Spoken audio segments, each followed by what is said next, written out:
Hello everybody and welcome back to Red Eagle Politics. Make sure you guys like this video down below and subscribe to the channel if you are new. So we have a new poll out for the 2028 presidential election, and Gavin Newsom has been somebody that's gotten a lot of hype lately, but still he is trailing J.D. Vance according to Emerson, which is one of the best presidential pollsters in the entire country. They had a very good cycle this previous cycle. They were better than most in 2020. J.D. Vance, according to Emerson, is leading Gavin Newsom in the popular vote. And that's with Newsom getting a lot of hype recently. 12% remain undecided. And this is definitely an early poll. It's very premature. We understand that, but at the same time, we have to kind of see where the lay of the land is. Because in 2020, leading into 2020, Donald Trump was trailing in the early polls to Joe Biden consistently by double digits. However, J.D. Vance now, he's beating Newsom. In a lot of other polls, he's beating other challengers too, which kind of shows that the vibe has shifted.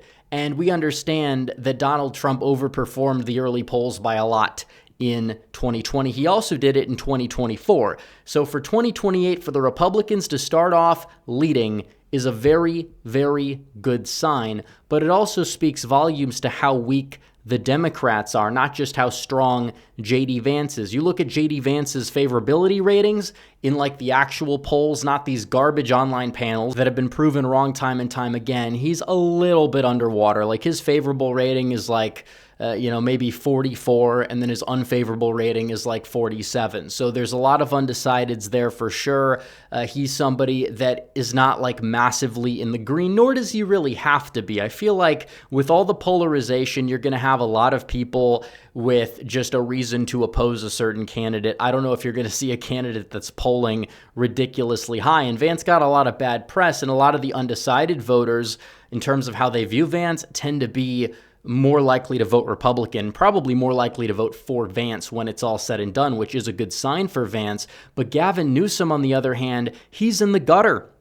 You know, this is a guy who's gotten a lot of media coverage lately. The media's been hyping him up. Democrats have been hyping him up. And you're hyping up somebody that nationally has a favorable rating that rivals 2008 George W. Bush. That's Gavin Newsom, and people are ignoring this for some reason or another.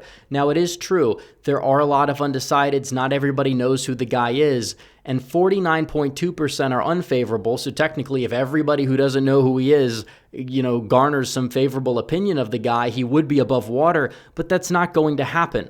He has a track record that is atrocious. There's so much to attack him on. And this whole I'm like a sociopath type of guy. I'm like California's Patrick Bateman or whatever. That might play well in memes, but that's not going to win you a presidential election. Yes, memes can help you. Maybe they're able to help his favorable rating go from 27 to 37 or even in the 40s. That's probably not going to be good enough for Gavin Newsom when it's all said and done, because there's going to be a lot of memes against him as well. And J.D. Vance has a few of his own. They try to use him against Vance. It doesn't work. The more people see of J.D. Vance, the more of a favorable view they have of the guy. He was the only person in the exit polls in 2024 to have a positive net favorable rating. He had like 47% favorable, 46% unfavorable. The rest were undecided. All the other members of either ticket, they were underwater.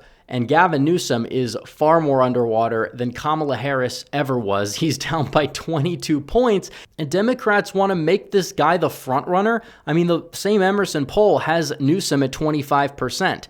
And Kamala Harris is technically leading the aggregate. I think she might run for president, but we don't know. But Newsom is stealing her thunder. We probably assumed that she wouldn't be the nominee, even though she was leading the early polls by a lot, because, Democrats don't have a leader.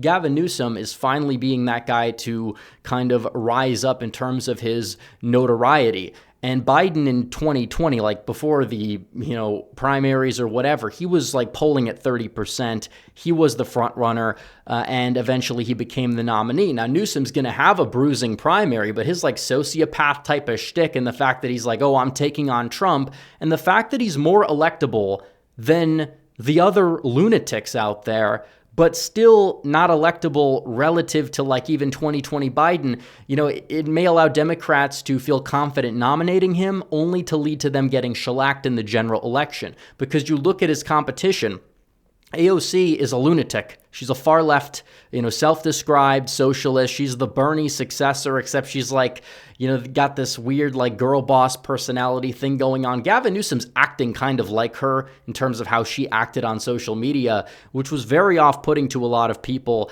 Now Newsom is doing it. He's like imitating Trump. They're like, oh, he's mocking Trump. It doesn't matter what you want to call it. That's not going to win you the election. Being annoying is not going to win you the election. Trump can get away with certain things because he's Trump, because he's funny. Newsom is mocking him or whatever. He's doing something that's forced. It's not going to play out too well other than certain like Democrat internet circles. And if anything, it's going to get him into a lot of trouble because he's saying a lot of things that are going to be used against him. And that's not something that's good. And you look at the other people, Kamala Harris, she already lost. Nobody's come back from a loss to win the next election if they never served as president before, like going all the way back to like the 1800s. Trump was different because a lot of people understood he was dealt a bad hand. You could compare his tenure to Biden's. Obviously, Trump's tenure was better. That's why he was able to do it.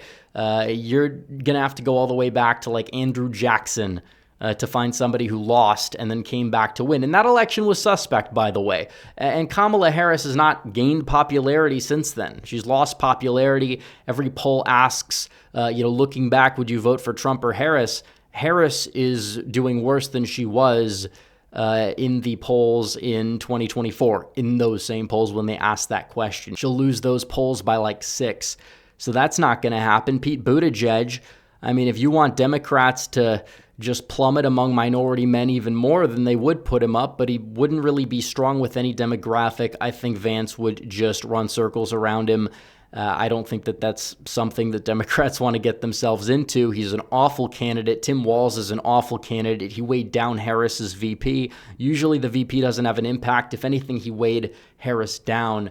So you'd have to like dig deep to find somebody like a Wes Moore who now wants to team up with Trump on like Baltimore crime. That's not going to play well. Gretchen Whitmer also being friendly with Trump, probably not going to play well in a primary, even if it might, give them some sort of credibility in a general election. So I think the Democrats are screwed because they're boxing themselves in way too prematurely into the Newsom corner. And in 2020, which I think this is important, Biden, if you ask people in August 2017, he was viewed favorably. Maybe people didn't have a strong opinion of him, but the personal favorability of Biden was never the problem. That's why they picked him, because he was their safe option. They skewed the primary. They got people to drop out because they knew he gave them a shot. He had ties to Pennsylvania.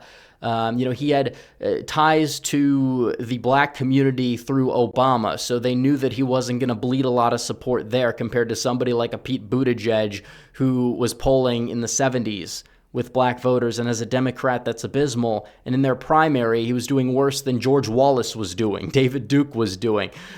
Despite trying very, very hard to pander, it did not work.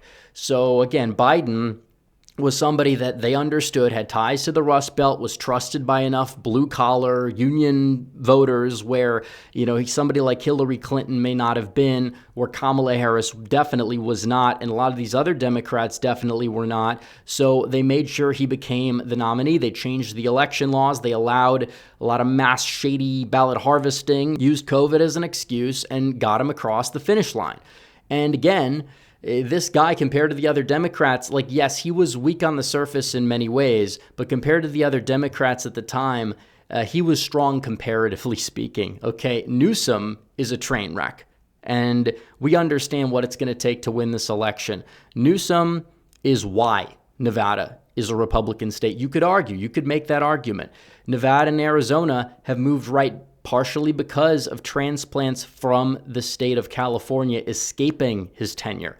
Those states already are zooming right regardless. I don't think you're going to see Gavin Newsom go out there and win those states. And if Republicans get both of them, they're already at 236. North Carolina's registration data came out today, and guess what? Republicans gained again for the 18th consecutive week.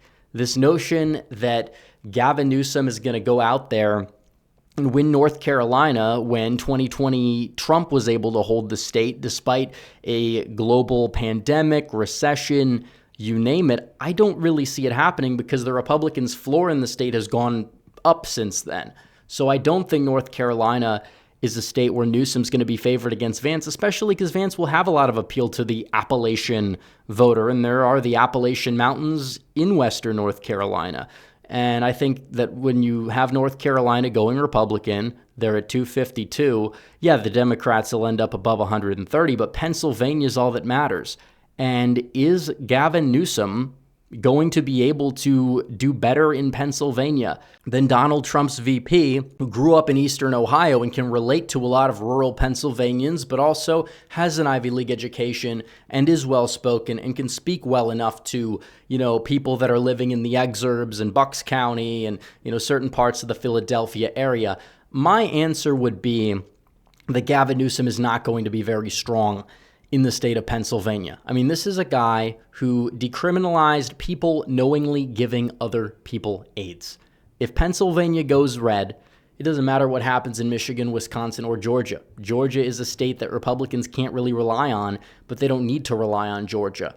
271 electoral votes is going to be enough to get Republicans to cross the finish line and to get them to victory. And if they do that, Democrats are going to go home with a loss. So again, Gavin Newsom is somebody that is not really the greatest pick for them, and they're still trying to desperately get him across the finish line, and he's doing anything he can do to get the nomination. He's running a great campaign for the nomination.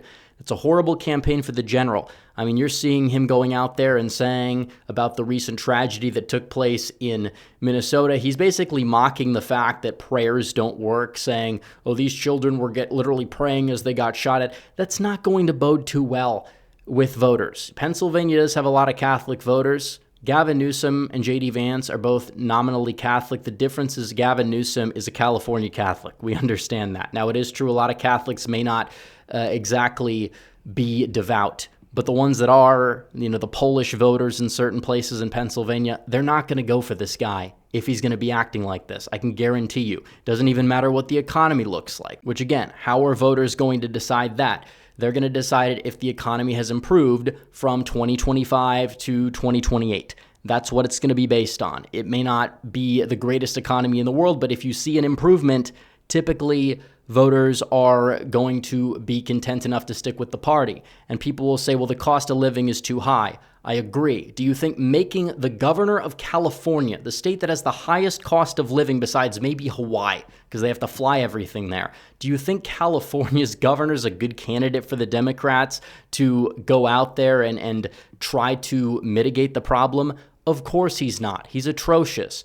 He is. So again, this notion that Newsom's a strong candidate, it's not. Please, Democrats, nominate this guy. He may be more electable than somebody like an AOC or a Pete Buttigieg, but if that's your floor, then you're not going to win the election under most, if not all, circumstances. So anyways, guys, thanks for watching this video. Like this video down below, comment down below, subscribe to the channel, hit the bell for notifications so you never miss another video. Follow me on social media. The links are all in the description down below, and I will see you guys in the next one. Red Eagle, out.